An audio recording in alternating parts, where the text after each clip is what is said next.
როგორ გავიგოთ პაპუაშვილის ესეთ თავდასხმები და სამხარაძის ასეთი განცხადება? აი მეც ახლა ვკითხულობდი ამ წამს დამაწეს ეს ამბავი და აი ეს არჩევს ალბათ ყველაზე კარგად ქოცების სიყალბეს, აი ეს დიდ სიყალბის კორიანტელს, რასაც ქვია ქართული ოცნება და ქოცი საერთოდ.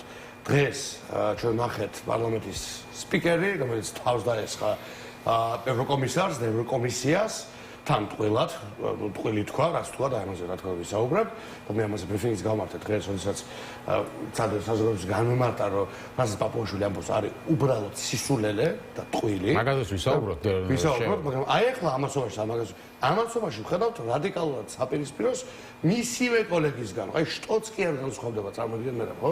პარლამენტის კაცია ესეც და ისიც. ეს ხელმძღვანელობს სპობის კომიტეტს, მე ვეძახი საგარეო საქმეთა სპობის კომიტეტი, ხო? ეგ არის სამხარაძე და ის არის ეროვნული სპობის კომიტეტი, სახელად ეგრეთ წოდებული პარლამენტი, ხო? აი ეს ორი ადამიანი ერთმანეთთანაც კი არ არიან თავხადაში. ხო, იქნებ ესეთი დაგეგმილი პოლიტიკა, თამარ ჩერგოლაშვილი ამბობდა, სტრატეგიული ბუდოვანების პოლიტიკაო, ანუ ერთი ერთს ამბობს, მეორე მეორესაც. რო ვითომ აი ევროკავშირთანაც გვინდა ხა ჩვენ კი არ ვამბობთ თუ არს. აგერ მზად ვართ დიალოგისთვის. ხო, ერთი რა აქვს ეს სიყალდის მომენტი, რაც ნიშნავს იმას, რომ ცალ-ხელით ამბობენ ერთს და მეორე აკეთებენ მეორეს, ჩვენ ხო ფორმალურად გვეუბნებიან ევროკავშირს, ხო, მთელი ამ პერიოდის განმავლობაში. რომ 2030 წელს აპირებენ გაწევრიანებას, ხო, რაც არის რა თქმა უნდა სრული სისულელე. ამ პოლიტიკის კურსით ვერც 2030 წელს ვერ გაწევრიანდები, ვერ დაიწყებ და ვერც 2090 წელს. ანუ აქ კალენდარზე კი არა საქმე. საქმე არის იმაზე, რა შინაარს ატარებ, ხო, როცა რეჟიმი ხარ. კალენდარზე იმ კუთხით არის საქმე და ყოველგვარი იმ კუთხით, რომ თუ ეს კარები დაიხურა, მე უკვე რაც გინეს გააკეთა, ხო? შეიძლება ფანტასტიკური სახელმწიფო იყო, მაგრამ კარები აღარ იყოს, მომენტუმი აღარ იყოს, რასაც ქვია იმისა, რომ გაწევრიანდე. ამიტომ რა თქმა უნდა, ეს არის სტრატეგიული ბუნდოვანებაც, ეს არის დაზღვევაც პოზიციის, როგორც ყველაფერზე იციან, მაგალითად ტრამპს ელაპარაკებიან ხოლმე, მე დიპ სტეიტს ლანძღავენ მეორე ხელით, ხო? ეს ხოცური ხელწერა არაფერი გასაკვირებელი, რომ ამაში არ არის, ან არაფერი, რა თქმა უნდა, ორიგინალური, მაგრამ ჩვენ ვხედავთ რას და ეს არის თავარი. და ჩვენ ვიცით და მე მithქვამს არაერთხელ მათ შორის თქვენი არხის მეშვეობითაც ბოლო დღეებში, რომ ქოცები ცდილობენ დაალაგებას ყველგან ოღონდ ქოცურ ფასად, ხო? მათი მიზანი არის, რომ როგორღაც მიაღწიონ ნორმალიზებას, ხო? როგორღაც მიაღწიონ რაღაცა ტიპის ხელის ჩამორთმევას, ხო? ფოტოს, გრანტს, ინვესტიციას მე ვიცი და ისედაც მithქვამს ბოლო პერიოდში არაერთხელ, რომ ისინი ელჩებთან ევროპაში, აი გასულ კვირაში ვამბობთ ამას და აი ესე დასტურია, ხო? მე ხარ ვიცი სამხარაძე ამას ითქვა და მაგრამ ზუსტად მაგ ნათქვამი, რომ ელჩებთან და ევროპულ ინსტიტუტებში დადიან, დაძრწიან და თხოვენ გარკვეული ტიპის ნორმალიზებას და ლეგიტიმაციას, მაგრამ პრობლემა, რასაც ისინი აწყდებენ, არის ის, რომ ამ ყველაფერს ითხოვენ ქოცურ ფასად და არა ადეკვატური ნაბიჯების გადადგმის ფასად, ხო? მათ უნდათ, რომ თან დაგვიჭირონ, თან აუქმონ პარტიები, რომელთაც მრავალი ასეული 1000 ადამიანი აძლევს ხმას და უჭერს მხარს, მათ უნდათ რომ ტროტუარზე დგომის გამო ადამიანი დააპატიმრონ, უნდათ რომ სკრინის რაღაცა დეპარტამენტის რაღაცა ხათაბალ და უბედურება შექმნან, აი ესეთი ქოცვი რაღაცები უნდათ რომ აკეთონ და თან პარალელურად უნდათ რომ მიიღონ ლეგიტიმაცია უმაღლესი საერთაშორისო ტრიბუნებიდან და ეს არ გამოსდით ჯერ ამერიკასთან განიცადეს კრახი, ახლა ევროპასთან განიცდიან კრახს. დარწმუნებით შემიძლია გითხრათ, იმიტომ რომ ამ პოლიტიკის პირობებში, აი ხა ნიკა სამხარაძე იქ რაღაცა სირინოზის სახით დგას და რაღაცა მაგნიკა სამხარაძის რეჟიმმა არცემა კათოლიკა ლუქსემბურგში საერთოდ რამიზდით ჩავიდა, ანუ რა არა ლუქსემბურგში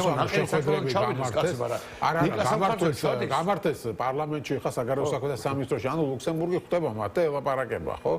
ევროკავშირის ქვეყნებს ზოგადად აქვთ, ასე ვთქვათ, შეჩერებული მაღალ დონეზე შეხვედრება, მაგრამ ნუ ლუქსემბურგი ელაპარაკება და საერთოდ ლუქსემბურგს აქვს და მე ვიცნობ ლუქსემბურგის პრემიერ-მინისტრს, საგარეო საქმეთა მინისტრს, ლუქსემბურგს აქვს, ის არის ჩვენი წევრი, ალდეს წევრი. ბატონი ბეტელი, ბეტელს აქვს რაღაც ფილოსოფია, მე მასთან ვისაუბრე ამაზე, რომ რაც შეება ცდილობს ღია იყოს მხარეთათვის, რომ ეგებ მხარები მოეგონ გონს. ხო, მე არ ვიცი ბეტელს შეხვდნენ თუ არა, არა ვარ დარწმუნებული, მაგრამ ლუქსემბურგში თან სხვა ფორმატები იმართება ხოლმე, ხო, ეს ლუქსემბურგის ამბავიც არ არის ცალკეულად, ხო? ფორმატი ის თქვა მინისტერიალის, საბჭოს, პარლამენტის ფორმატებსაც ვერ შევხედოთ ბუნებრივია, ხო, ამ კუთხით. მაგრამ ნახეთ, ჩასვლა კი არ არის, რითი ჩამოვა თბილისში გამთავარი, ხო? ანუ თხოვეთ ლუქსემბურგს რომ გვიშამდგომლოს ევროკომისიასთან ამასო. კი, და ჩვენ გვექნება ასევე ლუქსემბურგთან კომუნიკაცია, ხო, შესაბამისად, ბეტელთანაც და არა მხოლოდ, რა თქმა უნდა, მაგრამ იმ ბეტონმა ძალიან კარგად იცის, ხო? მე მისაუბრებ მასთან პირადად, როგორც ვამბობ, ხო? თუ დაიწყეს მაგალითად რუსულ კანონზე მართლა აქამდე ამბობდნენ, რომ ჩვენ ამ თემაზე არ ვისაუბრებთ. ხო, ნახეთ? ეხლა ამბობენ, რომ მზად ვართ რუსულ კანონზე ვილაპარაკოთ. ხო, ის რუსულ კანონზე ხო, ეს თქვა კი. მათ შორის რუსულ კანონზესო. ხო, ნუ რუსულ კანონზე კიდევ ორია, ფარა და ასე შემდეგ. მე ჯერ ვერ გავისაჯე სულ შინა, საერთოდ მიხარია ეს თქვა. ნახეთ, ძალიან მარტივია. აი ამას ვამბობდი ზუსტად ისე აი ამ წამს გავიგეს რა. ქოცურ ფასად არ გამოვა გადატვირთვა. თუ მეორე მხრივ რუსულ კანონს მან არ ახსენა, მან თქვა გამჭვირვალობის კანონთან. ხო, მისთვის გაიწვიოს და თუ კიდე გამჭვირვალების ერქვა და რაც გინდა ის ერქვა. თავი გაიწვიოს უბედურება და მე რუსულს დაუძახებ სულ, იმასაც იყო და ჯერ კიდევ არის. მაგრამ აი ამას ვამბობდი სწორედ, რომ ქოცურ ფასად ვერ მოხდება დალაგება. ეხლა თუ მეორე მხრივ და მე მეორე არ ვიცი ამ მომენტისთვის ზუსტად რა აქვს, თქვა მე ეხლა თქვენგან ვიგებ, მაგრამ შემიძლია დაგიკითხოთ უფრო თუ გაიწვევს მაგ რუსულ კანონს, თუ გათავისუფლდება ყოველი პატიმრები თუ მოხდება დრაკონული კანონების უკან წახება, აი ამ დრაკონული პრაქტიკების უკან წახება, თუ მოხდება გადახედვა ამ ურთიერთგანადგურების პოლიტიკის და თუ ამავე დროს დავიწყებთ მსჯელობას, როგორ და რა პირობებში ჩავატაროთ ახალი არჩევნები, ამ შემთხვევაში რა თქმა უნდა ნორმალიზება იქნება სრულად წარმოსადგენი. და ჩვენ მე ყოველ შემთხვევაში ველოსახელში შემიძლია თქვა ეს მithქვამს უკვე ჩვენ ნორმალიზებასთან კი არ გვაქვს პრობლემა. პირიქით მე ძალიან მინდა რომ ჩემს სახელმწიფოს გქონდეს რაც შევა ნორმალური და კარგი ურთიერთობები. ხო, იმიტომ ეს ახლა ოპოზიციისთვისაც უკეთესია, ხო? ოპოზიციის დემოკრატიული მე არ ვარ ფილმში ოპოზიციონერი, მაგრამ ქართველი პირველ რიგში და ჩემი სახელმწიფო რომ ვარდება ტალახში და ლაფშეს არა რაღაც ცარიელი სიტყვები მაზარალებს. პრაგმატულად, მარტო ემოციურად და მორალურად რაღაც საფრთხეზე კი არა, პრაგმატულად მაზარალებს. ხო, ქოცისგან განსხვავებით მე ამას ვხედავ. დღესაც ემართება ჩვენს სახელმწიფოს არის ძალიან საზარალო თითეული ჩვენგანისთვის და მე მინდა რომ ამერიკასთან იყოს სტრატეგიული პარტნიორობა, მინდა რომ ევროპასთან იყოს კარგი გამართული ორმხრივი ურთიერთობები, მინდა რომ კანდიდატის ჩარჩოს ფარღალა ქაღალდს კი არ ეძახდნენ, არამედ შინაარსი ქონდეს და მეტი გრანტი მოიტანოს, მეტი სამუშაო ადგილი მოიტანოს და არ მინდა რომ ერევანი ჯობნდეს. თბილისს მართლა არ მინდა სირცხვილია, არ მინდა რომ მოლდოვა ყველაფერში გვასწევდა, არაფერში არ გვასწევდა, ხო, მაგრამ ნახეთ, ქოცური პირობებით ეს არ მინდა. მე მინდა ადეკვატური დემოკრატიული პროცესის კვალდაკვალ ეს ყველაფერი მოხდეს და თუ ქოცი ვეტყვის რომ იცი რა, მოდი სტაბილურობა გქონდეს, მაგრამ მე შენ თავში გიტყამ, პარტიას გაგიუქმებ, დაგაბრალებ რაღაცა ნონსენს, ესეც გვაბრალებენ ხოლმე, ხო რაღაცა სკრინებს და სკროლა რაღაცებს შევქმნი და გაგიკონტროლებ თავისუფალ სიტყვას. ეგეთი პირობებით არ მინდა. ნამდვილად არ არის ნორმალიზება და არც მოხდება ამბობდა. აი რა თქვა უფრო დეტალურად რომ წავიკითხოთ ახლა სამხარეს განს. ახლა ხან დასრულდა სამხარეს ამბობს ჩვენ შეხვედრა ლუქსემბურგის პარლამენტის საგარეო და თავდაცვის კომიტეტების თავმჯდომარეებთან, კომიტეტის წევრებთან ჩვენ გვქონდა ძალიან საინტერესო დისკუსია იმ საკითხებზე, რომელიც ეხება ორმხრივ ურთიერთობებს, ასე უსაფრთხოებად და ასე შემდეგ. ლუქსემბურგის პარლამენტარებს ჰქონდათ კითხვები, ის ამბობს სწორედ ამ თემებთან დაკავშირებით და ჩვენ ამომწურავი ინფორმაცია მივაწოდეთ. მათ იმის შესახებ თუ რა ხდება როგორც საქართველოში ისე რეგიონში. თუ რა როლს თამაშობს საქართველოს სამხრეთ კავკასიაში მშვიდობის დამყარების პროცესში და ასე შემდეგო ოკუპაციიდან ოკუპაციაზეც ვესაუბრეთო, რა პრობლემატიკაა ჩვენსა და ევროკავშირის შორის ურთიერთობებშიო, ამაზეც ვისაუბრებთო, ლუქსემბურგის მხარეს ვთხოვეთ ევროკომისიასთან დააყენოს საკითხი საქართველოსთან დიალოგის განახლებას. შეხვედრა საკმაოდ საინტერესოდ წაიმართა, დიდი ინტერესი გამოიწვია, იმიტომ რომ ბევრი წევრი დაესწრო ამ შეხვედრას. ლუქსემბურგის პარლამენტის შედარებით მცირერიცხოვანია და 10-ზე მეტი წევრი იყო ამ შეხვედრაზე, ხო? და ესეც ნახლა აჩვენებს იმ ინტერესს, რომელიც საქართველოს მიმართ არსებობს.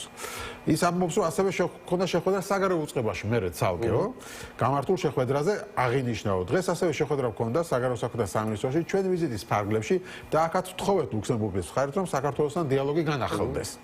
ჩვენ მზად ვართ ნებისმიერ ფორმატში დიალოგის გასაახლებლად, ასევე მზად ვართ კრიტიკულ საკითხებზე სასაუბროთ, მათ შორის კანონთან დაკავშირებით, რომელიც იყო ფორმალური მიზეზი ევროკავშირსა და საქართველოს შორის დიალოგის შეჩერების, გულისხმობ გამჭვირვალობის კანონს. ლუქსემბურგის მხარეს საკმაოდ კონსტრუქციულად მოეკიდა ჩვენს პოზიციას და იმედი გვაქვს, რომ ასე შემდეგ.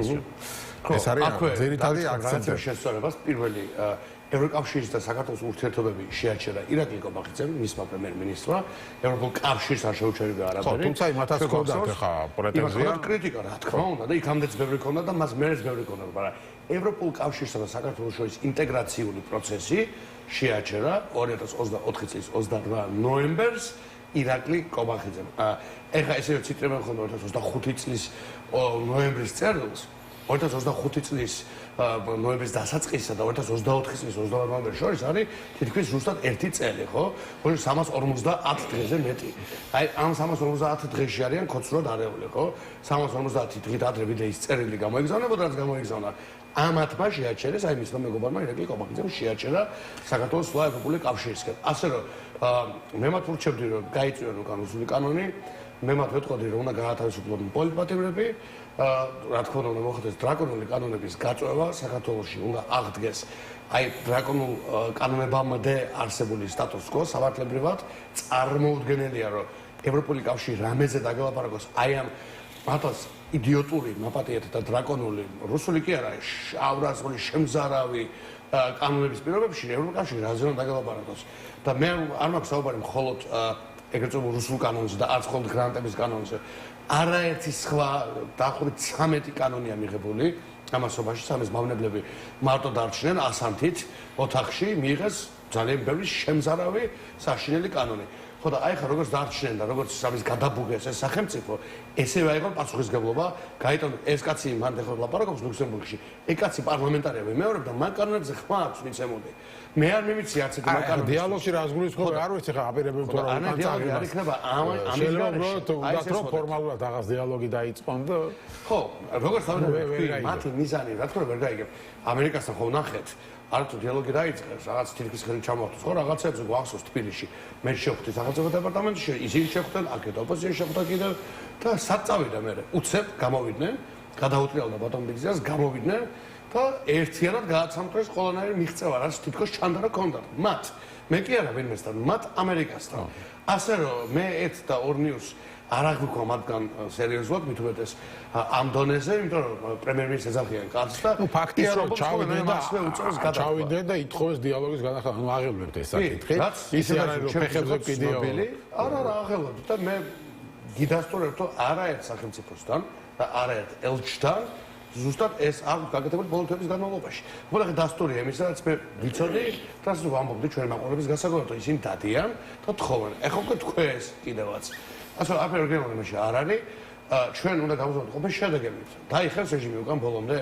აღიარებს როგორ აზარალა ეს ქვეყანა წაიღებს ამ კანონებს უკან შეიძლება რაღაცებით ივაჭროს და ვთქვათ ამის ანასროთ მოითქვათ გაათავისუფლოს ნაწილი პოლიტპატიმრების რაღაცები შეცვალოს ამ კანონში და ასე შეიძლება ევროპულ კავშირთან ასე ფონს გასვლა ძალიან გაუჭირდება ამიტომ ვეუბნები თუ აპირებენ მართლა რაიმე ტიპის ნორმალიზების მოპოვებას და რაიმე ტიპის ლეგიტიმაციას მათ მოუწოდოთ ყველა ფუნდამენტურ საკითხზე პოლიტპატიმრებზე არჩევნებზე და იმ კანონებზე ძალიან მკაფიო და საერთოდ მისაღები პოზიცია ქონდეთ იმიტომ ის ლუქსემბურგი და ის სხვა საერთაშორისო ინსტიტუტები მარტო არ იღებენ განაცხადებას ხო ისინი ჩვენს გვეკითხებიან ქართული ხალხის აზრი აინტერესებთ ობიექტური მიზნები აინტერესებთ ხო ასე ვთქვია ხო ობიექტური ბოლოები აინტერესებთ ხო შედეგები ასე რაღაცა ქოცური ვიღაცა რაღაცა თქვა რომ მოდი ხარ გადავკვირდოთ ეს არ არის რაღაც თუქანი როგორც წარმოუდგენიათ და რა დუქნადაც გადააქციეს პარლამენტი საკარეო და კანცელარია კი ბატონო ეხლა რომ დაუბრუნდეთ პაპუაშვილის ამ განცხადებებს რომ აი მაგალითად ჩვენ ევროკავშირი გთხოვს ოჯახური სიკვდილის იმას გაუქმებას და ეკლესია პირიქით მხარს უჭერს და ამიტომ ეკლესიას დაუჯერებდა იმათ ცივი წყალი დალიონ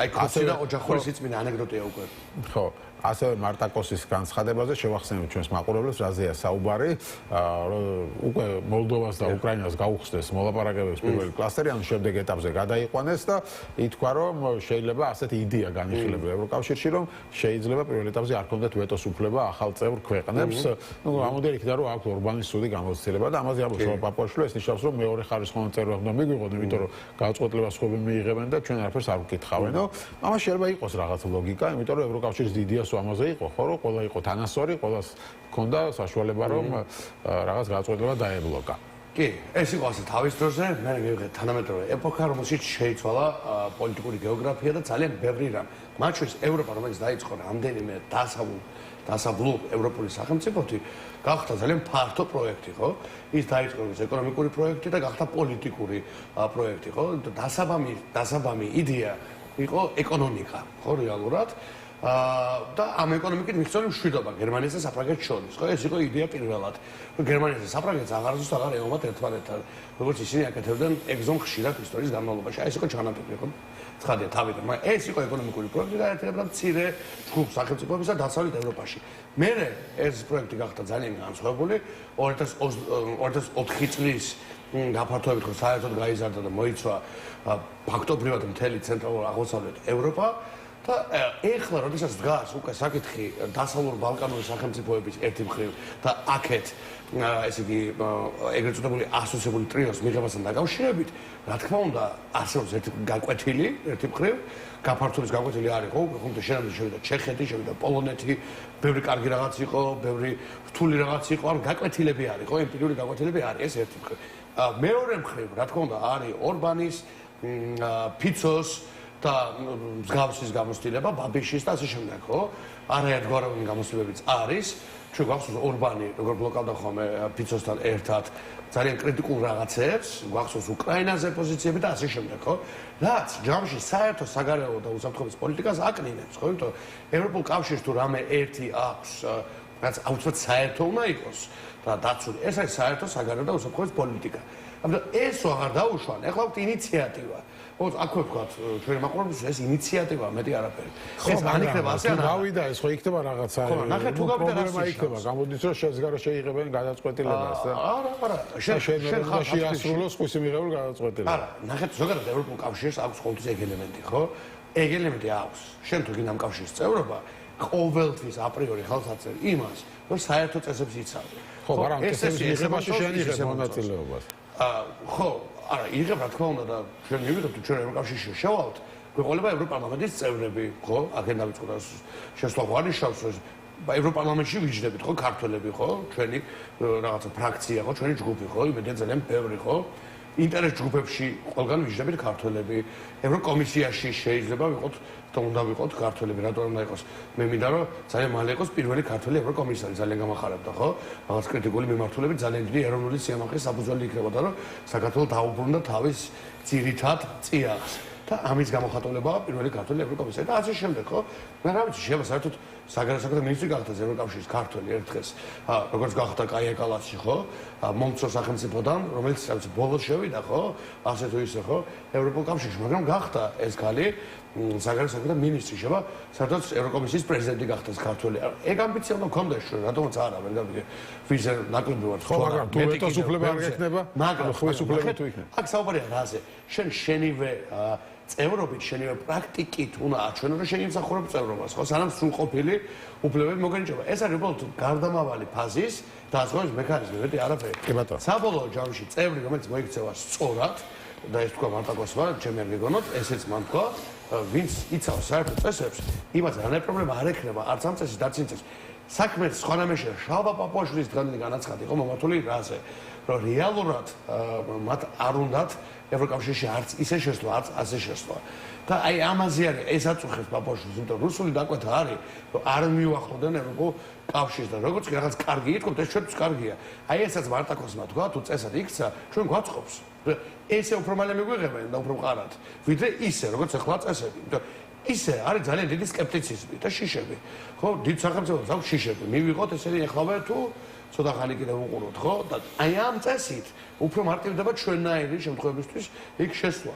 ასე რომ და ამიტომ დაესხა მას პაპუაშვილი თავს. როგორც კი იქცნო რომ არ დაიძა საერთო პროცესიო, იმ წუთში გამოვარდა და გალანძღა ევროპული კავშირი და ეს კაცი ამაში იღებს ხელფას, ხო? ყოველ კვირა დადგება პარლამენტში, ყოველ კვირა თვეები და წლები, ხო? მე ხოლმე მეგონია, იქ დგას ყოველ კვირა თვეები და წლები და ლანძღავს ევროპას. აი სხვა რამე ესეთი კამპანიური ქონია? ბავშვთა შიმშილზე ულაპარაკია, არა, ხო, პარლამენტის სპიკერია, ხო? არ ვიცი, რამე უფლებებზე ულაპარაკია, რამეზე ულაპარაკია ამდენი, როგორც ევროპა ლანძღავს არაფერზე. ამან ხოლმე დაგვანახავს, რომ მას აქვს ეს დავალება.